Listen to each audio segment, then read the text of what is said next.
Parliament ശൈത്യകാല സമ്മേളനത്തിന് നാളെ തുടക്കം. വഖഫ് ഭേദഗതി ബിൽ ഉൾപ്പെടെ 16 ബില്ലുകളാണ് ഈ സമ്മേളന കാലയളവിൽ പരിഗണിക്കുന്നത്.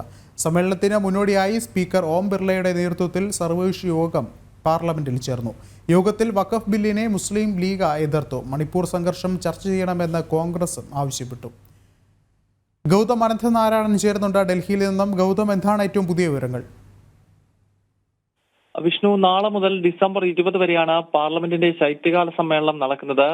ഈ സമ്മേളനത്തിന് മുന്നോടിയായിട്ടാണ് ഇന്നിപ്പോൾ സർവകക്ഷി യോഗം വിളിച്ചത്. ഈ യോഗത്തിൽ ഓരോ കക്ഷികളും വ്യത്യസ്തമായ അഭിപ്രായങ്ങൾ മുന്നോട്ട് വെച്ചു. വഖഫ് ഭേദഗതി ബില്ല് ഈ പാർലമെന്റിൽ ഈ സമ്മേളന കാലയളവിൽ അവതരിപ്പിക്കാനാണ് കേന്ദ്ര സർക്കാർ ആലോചിച്ചിട്ടുള്ളത്. ലിസ്റ്റ് ചെയ്തിട്ടുള്ള 16 ബില്ലുകളുടെ പട്ടികയിൽ വഖഫ് ഭേദഗതി ബില്ലുമുണ്ട്.